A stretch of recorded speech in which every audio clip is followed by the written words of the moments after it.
बच्चों, इसके पश्चात हम विद्युत धारा के चुंबकीय प्रभाव के बारे में बात करेंगे। आइए इसके लिए हम एक क्रियाकलाप करते हैं।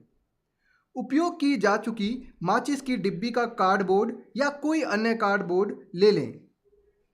इसके चारों ओर विद्युत तार के कुछ फेरे लपेटिए।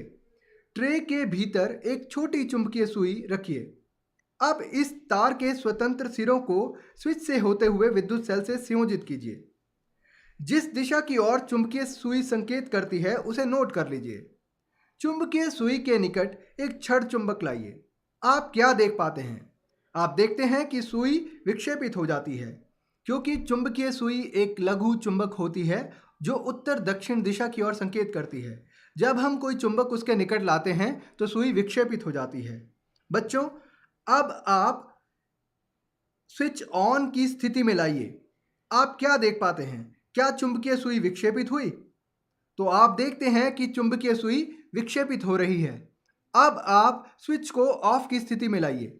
अब आप क्या देख पाते हैं? क्या सुई वापस अपनी पुरानी स्थिति में आ गई? इस क्रियाकलाप को बार बार दोहराइए और प्रेक्षणों को नोट कीजिए।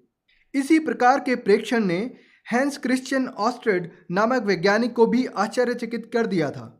वे ऐसे पहले व्यक्ति थे जिन्होंने यह देखा कि जब भी किसी तार से विद्युत धारा प्रवाहित होती है तो उसके पास रखी चुंबकीय सुई में विक्षेप होता है। अतः जब किसी तार से विद्युत धारा प्रवाहित होती है तो वह चुंबक की भांति व्यवहार करती है। इसे विद्युत धारा का चुंबकीय प्रभाव कहा जाता है। वास्तव में विद्युत धारा का उपयोग चुंबकों के निर्माण में किया जाता है। अब हम जानकारी प्राप्त करेंगे विद्युत चुंबक के बारे में। आइए एक अन्य क्रियाकलाप करते हैं। लोहे की लगभग 6 से 10 सेंटीमीटर लंबी एक कील तथा लगभग 75 सेंटीमीटर लंबा विद्युत रोधी प्लास्टिक अथवा कपड़े से ढका हुआ या फिर इनेमल लेपित लचीला तार लीजिए। इस तार को कुंडली के रूप में कील के ऊपर कसकर लपेटिए। तार के स्वतंत्र सिरों को किसी स्विच से होते हुए दर्शाए अनुसार एक विद्युत सेल के साथ संयोजित कीजिए। कुछ पिन इस कील के सिरे पर अथवा इसके निकट लाइए। अब स्विच को ऑन कीजिए और देखिए क्या होता है। आप देख पा रहे हैं कि पिन कील की नोक से चिपक गए हैं। अब फिर से स्विच को ऑफ कीजिए। आप क्या देखते हैं? सभी पिन कील से परे हट गए। उपरोक्त क्रियाकलाप में विद्युत धारा प्रवाहित करने पर कुंडली चुंबक की भांति व्यवहार करती है। जब विद्युत धारा का प्रवाह समाप्त हो जाता है तो कुंडली का चुंबकत्व सामान्यतः नष्ट हो जाता है या समाप्त हो जाता है। इस प्रकार की कुंडली को विद्युत चुंबक कहते हैं। विद्युत चुंबकों को बहुत प्रबल भी बनाया जा सकता है कि ये अत्यंत भारी बोझ को भी उठा सकें। आपने क्रेनें तो देखी ही होंगी। इन क्रेनों के एक सिरे पर प्राय एक प्रबल विद्युत चुंबक लगा होता है। विद्युत चुंबकों का उपयोग कबाड़ से चुंबकीय पदार्थों को पृथक करने के लिए किया जाता है।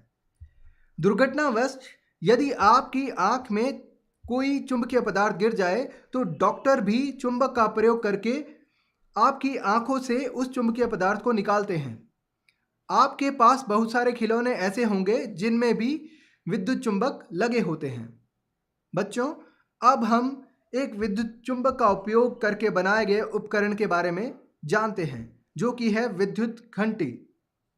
हम सभी ने विद्युत घंटी को देखा है और इससे भली भांति परिचित हैं। क्या आप जानते हैं कि इसमें एक विद्युत चुंबक लगा होता है? आइए देखते हैं विद्युत घंटी कैसे कार्य करती है। विद्युत घंटी में टर्मिनल T1 और T2 स्विच द्वारा बैटरी के साथ जुड़े होते हैं। जब स्विच को दबाया जाता है तो विद्युत धारा सेल से होती हुई विद्युत चुंबक तक पहुंचती है और फिर संपर्क पेज से होती हुई दूसरे टर्मिनल T2 द्वारा दोबारा सेल तक पहुंच जाती है। इस प्रकार विद्युत परिपथ पूरा हो जाता है।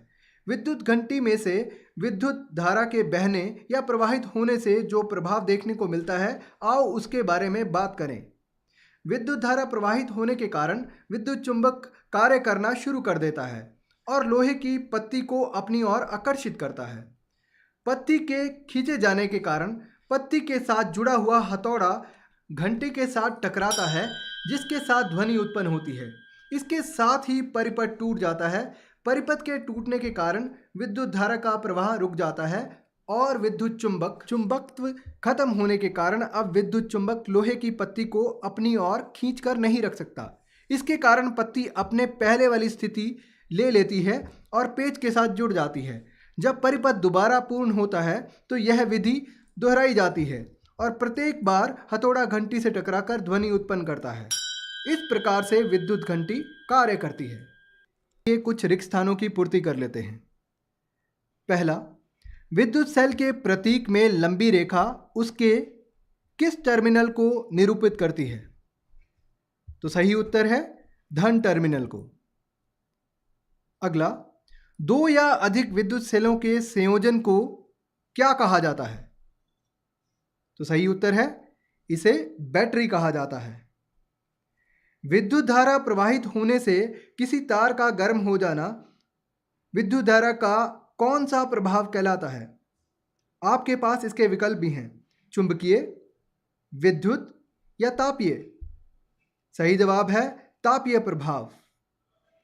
अब मैं आपको कुछ कथन दूंगा, आप बताएंगे कि वे सत्य हैं या असत्य। पहला कथन, जब किसी फ्यूज में से किसी निश्चित सीमा से अधिक विद्युत धारा प्रवाहित होती है तो वह पिघलकर टूट जाता है। यह कथन सत्य है या असत्य है? हाँ, यह सत्य है। अगला, विद्युत चुंबक चुंबकीय पदार्थों को आकर्षित नहीं करता। यह कथन असत्य है। विद्युत चुंबक चुंबकीय पदार्थों को अपनी ओर आकर्षित करता है। आप यहाँ पर दिखाए गए चित्र में 4 सेल देख पा रहे हैं। क्या आप रेखाएं खींचकर यह निर्दिष्ट कर सकते हैं कि 4 सेलों के टर्मिनलों को तारों द्वारा संयोजित करके आप बैटरी कैसे बनाएंगे? तो आइए इसे करते हैं। आप प्रत्येक सेल में ऋण टर्मिनल को धन टर्मिनल से जोड़ेंगे। इस प्रकार से आपको पहले सेल में से धन टर्मिनल में से निकली हुई तार और अंतिम सेल में से ऋण टर्मिनल में से निकली हुई तार मिल जाएगी, जो कि एक बैटरी को दिखा रही है। अगला प्रश्न, चित्र में दर्शाए गए परिपथ में बल्ब दीप्त नहीं हो पा रहा है। क्या आप इसका कारण बता सकते हैं? ध्यान से देखने पर आप पाएंगे कि यहाँ पर हमने 2 सेल को जोड़कर एक बैटरी बनाई है, परंतु दोनों सेलों के धन टर्मिनलों को हमने आपस में जोड़ दिया है, जबकि हम यह जानते हैं कि बैटरी बनाने के लिए सेलों को जब जोड़ा जाता है तो सदैव ऋण और धनात्मक टर्मिनलों को जोड़ा जाना चाहिए। जब हम इसे ठीक कर देंगे तो बल्ब दीप्त हो जाएगा।